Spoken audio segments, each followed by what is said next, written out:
was meant to be an hour and a half. And what I've done and decided is that there's so much demand on technology and social media and WhatsApp groups and everything like that. I've squashed this down to 30 minutes. So what I'm essentially going to do is I'm going to speak through basically what the course is about, hopefully answer or preemptive answer as many questions as I possibly can around the start tomorrow, how it all works, the time demand, and a number of, I'm just closing my email because it just rang in the background. So just to give you a full understanding that hopefully might answer all your questions.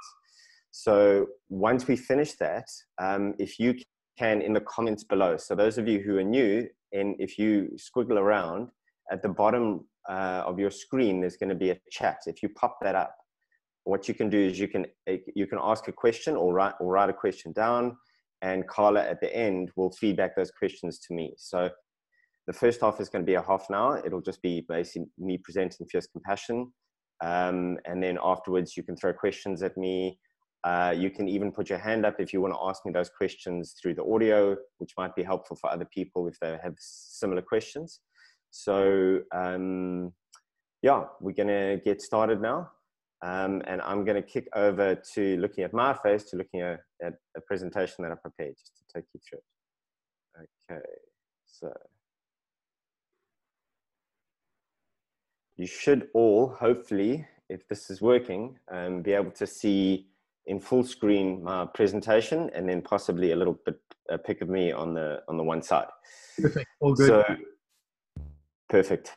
Thank you. Okay, cool. So Fierce Compassion. Let's just start off exactly what it demands of everybody. And I'm just moving my images and stuff to the side. So the Fierce Compassion is basically going to demand about 20 minutes of your day for 21 days. And the reason why I've locked it into 21 days is because I've been on a number of 21-day programs, and I found that little bits of information with knowledge takes a little bit of a while to digest. So a little snippet every single day essentially kind of builds up a new way of thinking or new truth, and attaching to different belief systems as well, and different knowledge that might open you up to a little bit more, or hopefully a lot more, fierce compassion around yourselves, especially in this time of complete uncertainty. So 20 minutes a day consists of meditation. So that's going to be 8 and 12 minutes. So the first 12 of those are, and I've left it up to somebody who, probably the best narrative meditation specialist I've ever come across, and it's a lady named Sarah Blondin. So the first 11 days of Sarah's meditations, they are absolutely incredible. She's got a real compassionate and kind and beautiful messaging. And if you're new to meditation, this is fantastic, because you just listen to this kind of beautiful voice to take you on a bit of a journey. For those who are more versed in meditation, then doing your self-practice afterwards would be great. It'll just get you into that compassion tone, essentially. Then, so that's every single day. So there's an 8 to 12 minute meditation. Then there's a theme. Essentially, it could be like gratitude, or it could be food. And I basically introduce that. It takes about 2 minutes to read and explain what the theme is, explain either a case study or something that you might not be aware of, that might kind of open your thought, your thinking and your belief systems a little bit. So again, that's about 2 minutes. And then there's an audio knowledge nugget of about 6 minutes. So this is me essentially narrating my experience, or giving a case study, or giving some insights around that theme that I've experienced. So everything that you're going to go through today is not originally mine. Over the last 13 years, if a lot of you who might know me, my life has changed quite dramatically over the last 3 years, and very much so over the last 1 year. So essentially that's been quite intentional around me being kinder to myself, using tools, understanding the science behind gratitude, behind meditation, getting more compassion to myself when I need it in my life, when I'm being too much of an inner critic. So essentially that's what so that little audio nugget essentially gives my essence into that knowledge, or my understanding, or my experience into that. So it kind of humanizes it, or Brecknesses it, if that makes any sense. And then there's an integration or experiential worksheet that takes this knowledge and this theme and makes it experiential for you. So essentially, this is the magic. I'm a constant experimenter in my life. So those of you who know me know that I've gone to every single kind of kinesiologist, clairvoyant, nutritionalist, dietitian, Chinese medicine doctor. I've tried this, I've tried that, I've tried huge amounts. My experiential intelligence is far greater than my IQ. So this is essentially what this program is about. It's about taking those themes and those things that a lot of people like Deepak Chopra and Eckhart Tolle and Joe Dispenza are trying to speak into, but making an experience out of that. And that's where the power of this really comes in, is it's taking that and having a little bit of a taste. And then just one caveat that's just popped for me now. So essentially this 21 days deals with a lot of interesting, but a lot of information. I've kept it as tiny and as short and as articulate as humanly possible, but it's just a toe tester. So essentially this is an introduction to whatever that theme is and the science that sits behind it. So one bit of advice that I might give you is just be careful not to go too far deep down the rabbit hole. Just play with this lightly. This is around compassion. It's around what you need for yourself in these really, really funny days that we're experiencing now. Yeah, so, okay, I'm getting off point and I'm getting into one of my monologues. So that's the 20 minutes. There's also extra resources that contain science and research and studies that I've added on. It's not, I wouldn't say jump into that if you don't have capacity. That's if you want to learn a little bit more or understand who are these gurus that I'm speaking about, that I'm kind of gleaning my my wisdom from, and basically that's where they are a lot, and it's really great for the real thinkers out there who really want to understand. Okay, well, you know, gratitude, great. It's a bit of a soft word, but how does that really actually work from a physical health perspective? And it does. So this is essentially then kind of leading you into understanding how that actually, to getting from A to Z, as far as a gratitude practice, is probably one of the best things you could do for your health. Cool. So that's per day. Then we go on to, let's try to get stuff out the way here. Okay. So then we get into essentially what this package is about. So this is kind of a group support package, and you're very welcome to, what I've done in the past is I've put people into groups on WhatsApp, and I'm finding that there's a huge amount of overwhelm when it comes to phones and things like that. So what I'm going to do in this specific iteration is to have me as a resource. So if you need help, if you need to touch base, if you're challenged by something, if you're having a bad day and you need a pet talk, whatever you need, I've got my phone number and my email address in a slide a little bit further down, and please take it and just put me on WhatsApp, send me a voice note, and I'll get back to you no matter what throughout the entire 21-day process. This should be a manageable group for me, so I should be able to give as much attention as you deserve. And again, I really appreciate you being on this journey.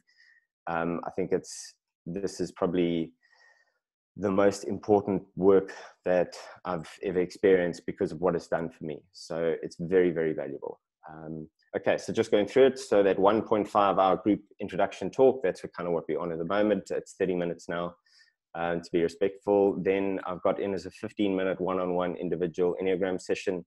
So day 2 and 3, we deal with the personality profiling tool called the Enneagram, and I can help you land in your type, which value is, then it can give you compassion for the things that you might struggle with going through the course, and it can give you real resolve around the strengths that you've got around your strengths in your personality type, so that you're able to actually capitalize on those as well. So that's the Enneagram. Then the Enneagram guidelines. This is courtesy of Integrative Enneagram Solutions, really fantastic archetype descriptions.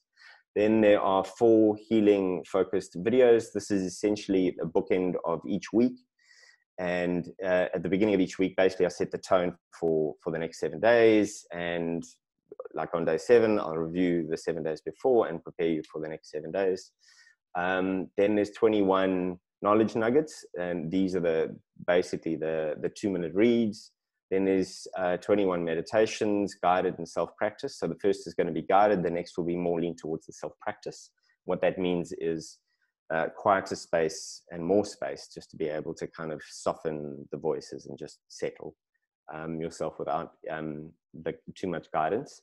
Then there is 21 experiential worksheets and exercises to reflect on. So these are every single day, and then the extra resources I spoke to. Then come the end of the 21 days, I'll have another session around group reflections, what came up, what resonated, what was challenging. This is really powerful because, as you'll tell, one of the pillars is community, and the science behind it is phenomenal. And it's literally one of the leading self practices you can do is connecting with your community that can support your immune system. It's very powerful. You can actually break it down into science and biology. It's really, really fantastic. So this is that session. So we'll be able to kind of ask questions. I'll check in with everybody. You can share what you want to share. You don't have to at all if you don't want to. So this is for extroverts and introverts. And then also there's a 3-month resource planner. So what worked for you now that you can then take forward, and the things that both you found easy and things that you might have found challenging, which might support you to look into, to surrender and to explore. Cool. So that's essentially this course. Then we go to, so there's an amazing organization that I've partnered up with.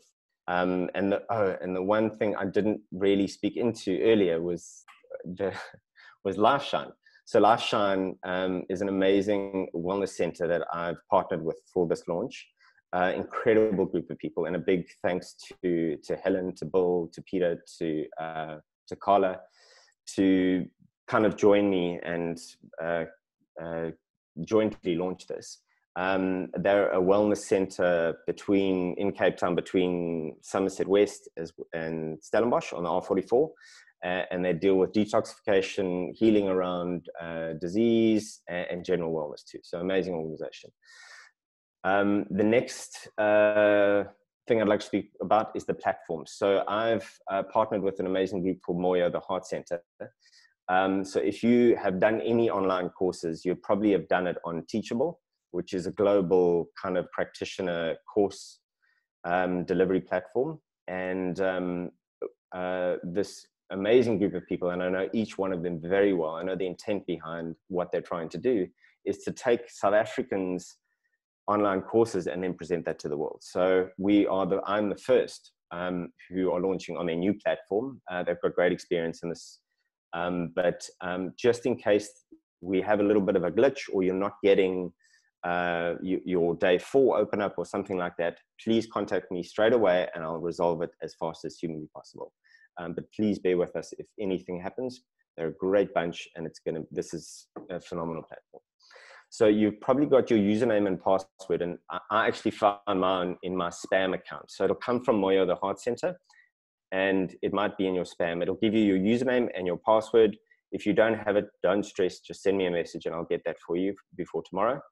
Each day is a module on its own. So like tonight at 12 o'clock, day 1 will open up for tomorrow. So you'll only be able to access day 1 tomorrow. And then the following day on Saturday, day 2 will open, day 3 will open on Sunday, and so forth and so forth. This just kind of keeps you kind of going through a little bit of a process. And I've kept it as a staggered opening, essentially, because of my experience that when I'm going through something, I can only take little bits and pieces at a time. And I can't, too much is a bit of an overwhelm. So this is why I've created the 21 day, and why I've created in this, so each individual day opens up in the next respective day.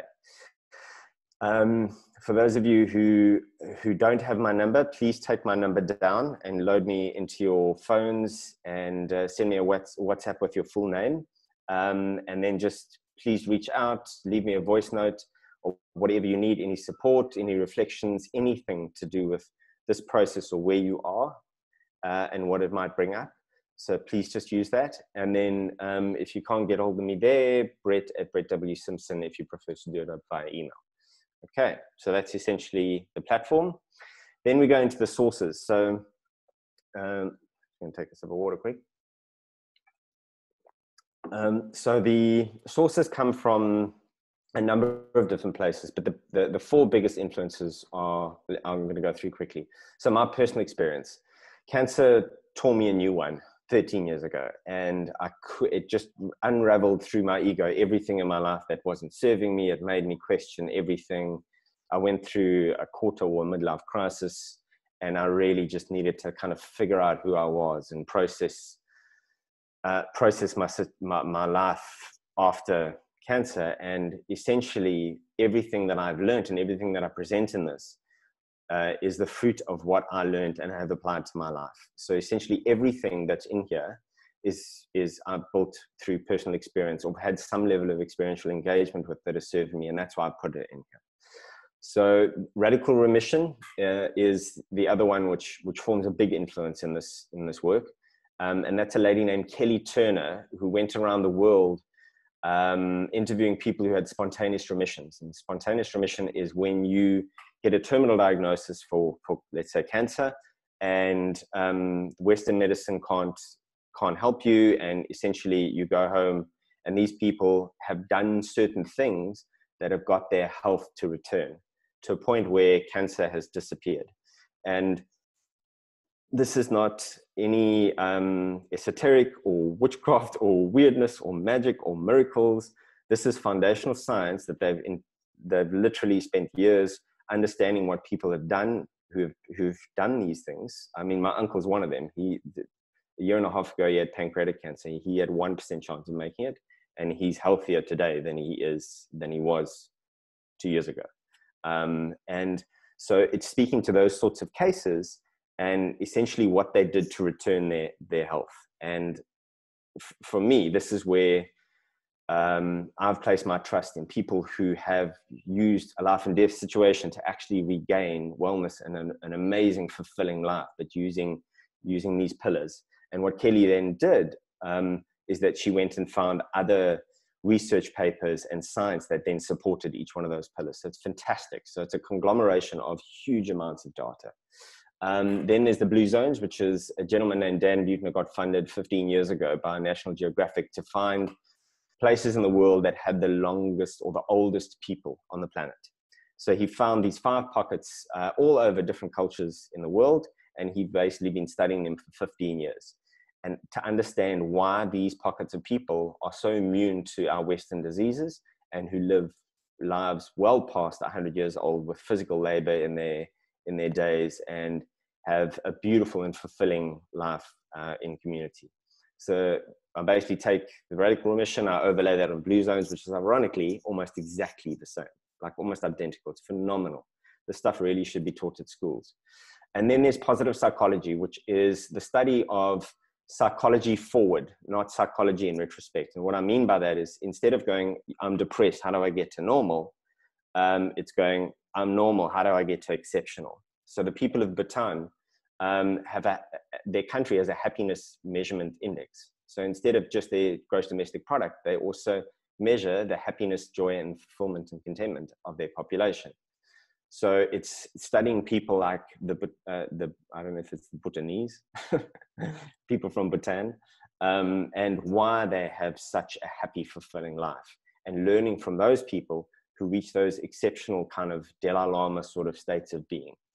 So those are the major 4 influences, but I've got to thank the Deepak Chopra Abundance Meditation 21-day challenge for this structure. There's so many other influences. So that's essentially the sources of this content. Now I'm going to get into just an overview of what each one of the bigger themes are in it, just so that you can get a taste and an understanding of what content you might experience. So day 1, and I've bookended 3 times gratitude because it is incredibly powerful. It literally rewires your brain. It alters your hormones. It gets you from a sympathetic state, which is flight, fight, or freeze, which the globe seems to be in with this corona pandemic, into your parasympathetic nervous system, which is rest, digest, and heal. And this is where your body actually starts to do the things that it was created to do, to heal itself. Like when you cut yourself, your body heals, not the plaster. Your body's got that intelligence. So this is giving your system the flood of hormones that allows your body to actually do the things that it's meant to do, as opposed to sit in fight of a threat all day long, which creates an environment for disease. So gratitude is massive. I'm not going to go through this case study because, again, I want to be very respectful of the time that you are investing. I've got a link to a video where I actually go through all of this in a lot more detail. I'm happy to post that on Facebook, and you just go look at my professional page tomorrow or my personal page, and I'll basically put a link to that. Then you've got the Enneagram. So this is an ancient profiling tool. It's Greek by name. It's in Judaism, Christianity, Sufism. It's in ancient maths, ancient science. It's very powerful. It's really a guide to how we think, feel, and act. And the biggest gift that it's given me is it's helped me to own my superpower. I'm a carer. I'm a server.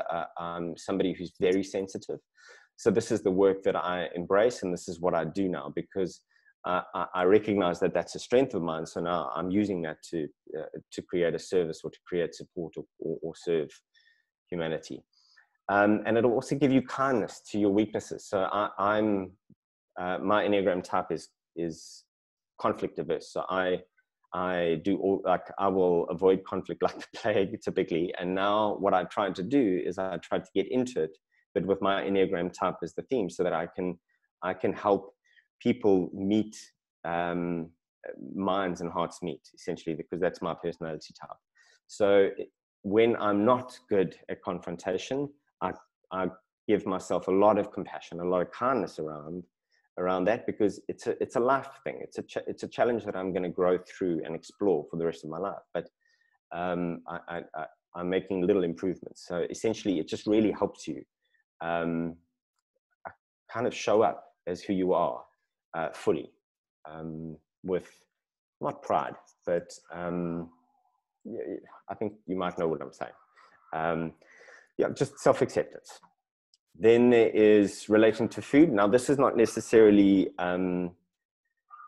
around what to eat. There's a lot around that, although I do give, I've kind of spoken to so many experts. I've done a huge amount of research around this internationally, around the cancer space, and I've got some guiding principles, but they won't be foreign to you. This is really around how you relate to food, because we all have some level of deep emotional connection with our food. So how do we uncover that so we're able to make tiny little shifts in our diets so that we're able to actually live healthier and feed our bodies exactly what it needs for our minds and our emotions to be balanced as well through nutrition. So we go through this in a little bit of detail. Then there's movement. Movement is one of the most important things.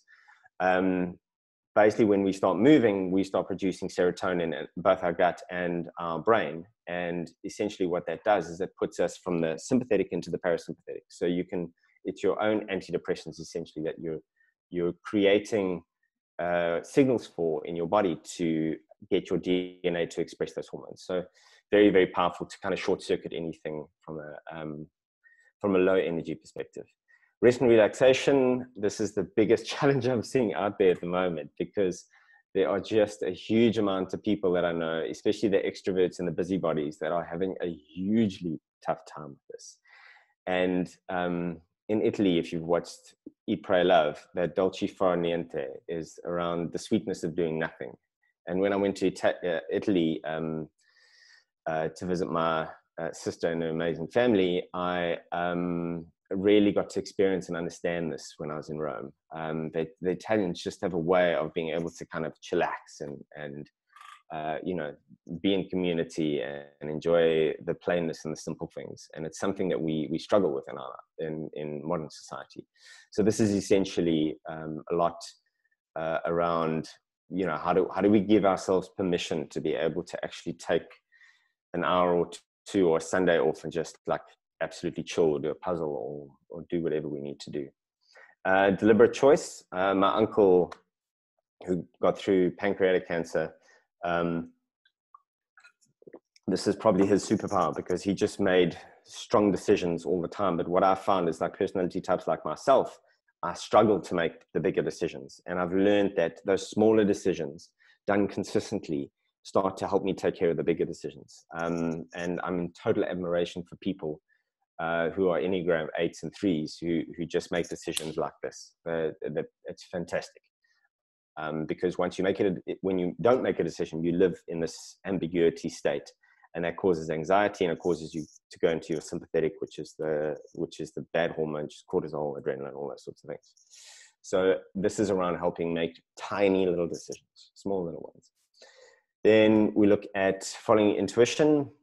So there's a lot spoken about intuition. A lot of people don't understand how the science works behind this, how powerful this is. The fact that our digestive tract has 100 million neurons in it. So that gut feeling is actually intelligence. It's not just something arbitrary that our stomach is doing. It's actual intelligence from the body. And if any of you have been to a kinesiologist, you'll understand how apt and how frighteningly apt this can be. Yeah, and Steve Jobs and Oprah Winfrey are famous for following their intuition and speaking about intuition as a core part of their decision-making to their success.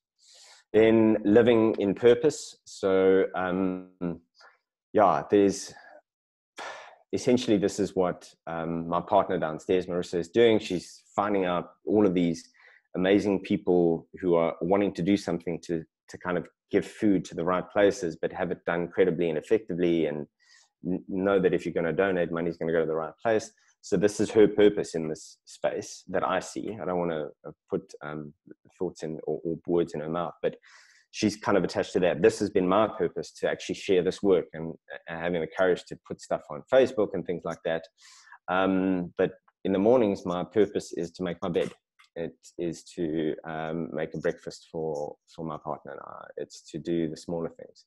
And that's essentially the sacred stuff. But there's such amazing intelligence that sits behind it. And in the course, you'll basically go through what ikigai is, which is the Japanese concept for the reason to wake up. So the purpose that they're in the day for. And it's not work. It's what service-oriented focus can they put into the world that is a gift from them to the world. Really, really beautiful. Then people and community, and this is massive. The studies behind this are just staggering, absolutely staggering, because the more that we come together as a community, and this is what I'm trying to do. And in fact, I've got a bit of a caveat for the people who got on here on the sponsorship deal, and that is that you pay this forward. Whatever value you get in this program, I would love for you to pay that forward. And if you're comfortable, to share that with me so that we can start sharing stuff that shows that our community is starting to care for itself and support one another. Because the more that we can build this, the more that we're able to actually change our health, believe it or not. And again, through the course, I'll take you through some studies around this. It's phenomenal. I mean, even the NHS at the moment in the UK, I think it's Netherlands as well as Ireland, are all adopting this whole social prescribing thing, which is to, when you're healing, send you back into a kind of a community network that that you live in. Very, very powerful. Living in joy. Joy is, funnily enough, a really challenging one for most of us, because the world kind of screams at us and tells us that we have to do this, we have to work, we have to be a mom here, we have to be a dad here, we have to be a responsible income earner here, we have to be this, that, the next thing. So there's so much demands placed on our life that it feels wrong to indulge in something that gives us joy. But joy is, it's oxytocin. And essentially what that is that's a hormone that gets produced in your pituitary gland here. If you take your hand and you put it on your heart, automatically small doses of oxytocin are going to come through your pituitary gland. And you're going to feel that sense of calm, that sense of connection, that sense of love. So this is when you hug somebody, this is what this gets produced. When you're looking at a beautiful video of puppies, or playing with a child that's giggling, you know, this is the stuff that gets secreted. And this is the secret ingredient to actually the whole story. Because when we indulge in joy, we are able to kind of put ourselves into a state of parasympathetic state, which is when we rest, digest, and heal, and our body starts to do what it needs to do in order to support us from a health perspective. But this is going to be a challenging one. Again, one of the themes that I go into. Then the hard one for the, I don't know if there's any guys on here, but this is a tough one for the South African boychies. It's releasing suppressed emotions. I've got a psychotherapist that I work with. He's a priest, so I need the spiritual aspect to it too, and he's very wise. He played a massive role in South Africa moving from 94, well, the old government into, I suppose, the new government. in '94, and is just an amazing human being. And he's really helped me understand what I use to hold myself back, and celebrate the good things, and but also face the things that I have carried and undealt with in my past. So, and there's a huge amount of evidence. If you even look at the ancient, like the ancient cultures, like Aborigines and the Tibetans and African cultures, they always have this. They have this whole energy thing. It's called chi or prana or energy or whatever it is. And there's a hypothesis that wherever there's blocked energy, there's cause for disease. And when I work with the Enneagram, there's a frightening correlation between people-specific emotional blockages and where the cancer shows up. So for me, I don't need any other evidence to show how real this is, because I do a lot of Enneagram reports with people who are going through cancer. So very, very powerful to be able to use whatever you can. And, you know, a lot of people don't use therapy. I don't think it's for everybody. Like I use dance, I run, I've done TRE, I've done EFT, Reiki, transcendental meditation. There's so many different ways of being able to kind of connect to and release stuck emotions. Tough one, but good one. And then deepening spirituality. So I think this is going to be the last one, and then I'm going to tie things up. So this is not religion. This is a spiritual practice. So essentially, this is around people having some level of sacred routine in the morning. So it's meditation, or it's prayer, or it's sipping a cup of coffee, looking at something beautiful, or it's mindfully reading a book that's uplifting, or it's looking at the stars at night and just being in awe, or it's standing outside at 8 o'clock at night and hearing all the clapping. You know, there's something that touches a little bit deeper. So this is about creating those spaces in your life that allow you to connect with something that might be of greater compassionate intelligence than you. Although I don't believe that at all. I think that we hold that all within ourselves. We just don't or do allow ourselves to access it. So that's essentially the course. So a couple of guidances and hints. So this is knowledge and experience. So it's taking knowledge essentially, and it's making experience out of it, which creates wisdom essentially. So that's essentially my interpretation. What I've found with myself is that I've been on this journey for 13 years, very consciously. Before that, for sure, but very consciously in 13 years. And it's taken me years to make the changes. So this is why this is called fierce compassion, is that just be gentle around taking on what I might say is the right thing, or somebody else or another loved one. It's just slowly but surely, like tasting that, getting a little bit of a consistent practice of going over it, being kind to yourself when you fall off. It's fierce compassion. If you can see the PowerPoint presentation, there's a funny little thing there around, you know, starting and then falling off, and then starting and falling off. That's essentially what success looks like for me. And it's small, tiny steps. And what I've started to embrace over the last year or two, which has been some of the hardest thing for me, is failing forward. So making a mistake, and not like, it's taken me 3 years to come off alcohol. And I only made that decision on the 3rd of January for the final time. But 3 years I was off and on and off and on. I'm 15 kgs lighter because 3 years ago I went on a hike with a vegetarian and started to experience what was going on. So I made tiny little changes, and now I'm healthier than I've ever been. So changes are subtle, I find. So you're looking for, with the effects of this, to be able to go, okay, well, geez, I'm a little bit calmer, or I'm 5% more patient with my kids, or with my husband, or with my wife. Or so it's those subtle little things that give you a sense of stability and a sense of center. And the reflection and the awareness is immensely powerful. If you have the time to journal after all of this, that's amazing. It is incredibly powerful what journaling or what talking to a friend after this means, and getting inspired and speaking resonance and magic around what you're going through when you speak about these sorts of things, or when you share them. And that's why I'd like you to contact me as well.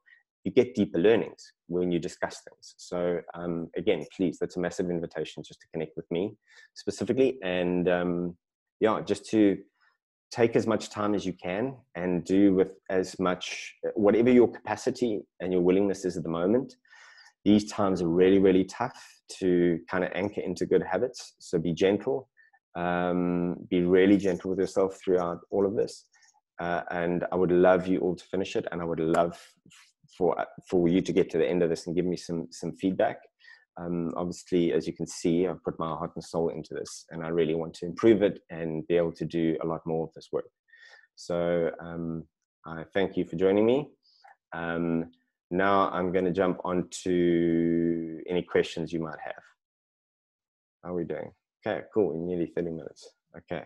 So if anybody's got any questions, there is a chat box on the bottom right, and you can just throw a question in there, or Carla, you can also unmute yourself and ask me any questions. But if anybody's got any questions around this, just the practical side. So you've all been registered who are on here. If you haven't, please send me an email through that email address or WhatsApp, and I'll get you on board, and we'll get you loaded up for tomorrow, which will open up at 12 tonight, I believe. Cool. There's an introductory video that you can get through, and like I said a little earlier, there's the long version of that presentation that I gave to you with a couple of amazing placebo studies that will blow your mind. How powerful they are and how powerful this can be. I'll post it on my Facebook professional and private page. Cool. Any questions from anybody? So I think if anybody wants to ask a question, at the bottom of your Zoom screen, there's a little chat icon.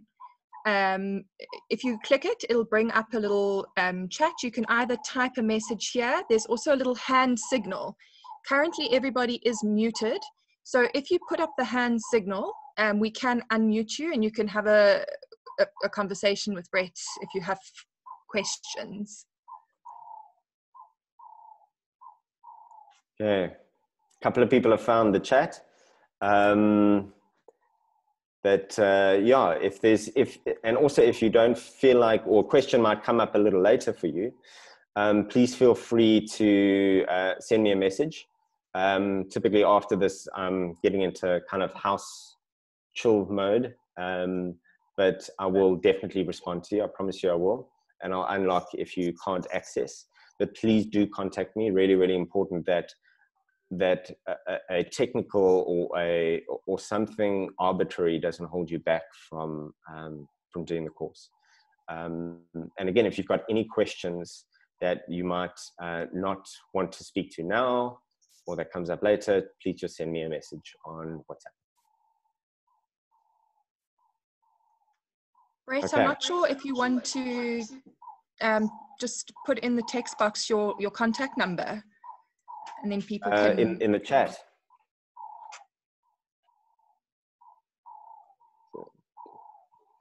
Okay, cool. So I've put my cell phone number in the chat. So that's what Carla spoke to around. If you look at the bottom of your screen and you toggle over the Zoom, on the bottom right is chat, and you can open that up. You'll see my cell phone number there that you can take down.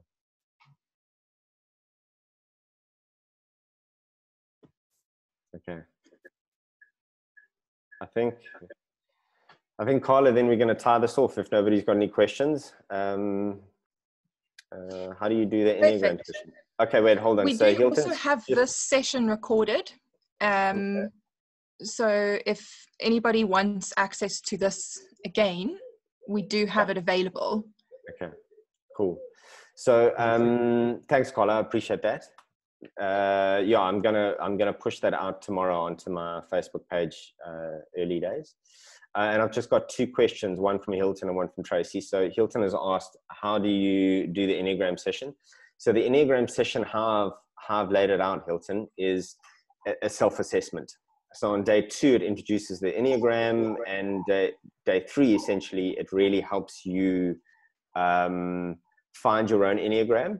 But part of what I'm doing, especially obviously on this group being kind of the launch group, is that I'm open anytime for you to give me a message, and then I can call you when it suits me, and we can go through Enneagram type, and I can help place you on the Enneagram type. And then I can talk you through what it will be like for basically to support yourself going through the rest of the program, given that Enneagram type of yours. So that's essentially how I'm going to do it. So you should be able to find your Enneagram type, but there might be a little bit like, I might have one or two that resonate. I haven't really found myself. Then you give me a call and I'll help you land on that. And Tracy, a similar thing. If you can just drop me, well, anybody, use my cell phone day 2 or 3, just send me a voice note and I'll make a time, or together we'll make a time that I can give you a call, and however long that takes, I'll help you find that. I'll take you through a full session.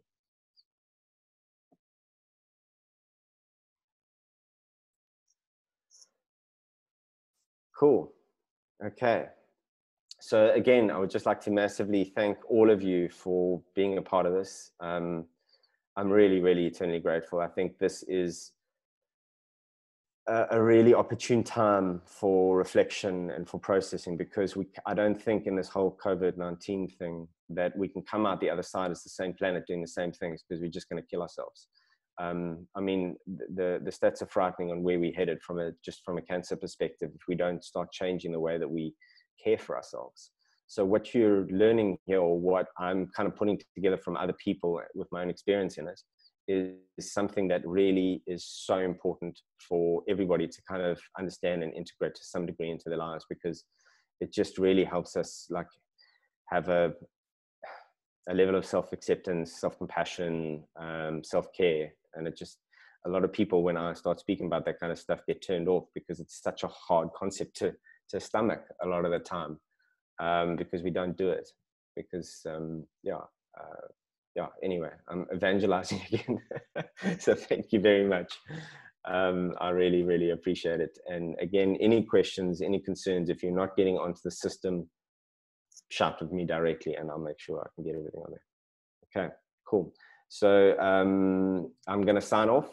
So thank you very much again for joining, and I think we're going to close the meeting, and you can contact me directly. Cool. Thank you very much, everybody.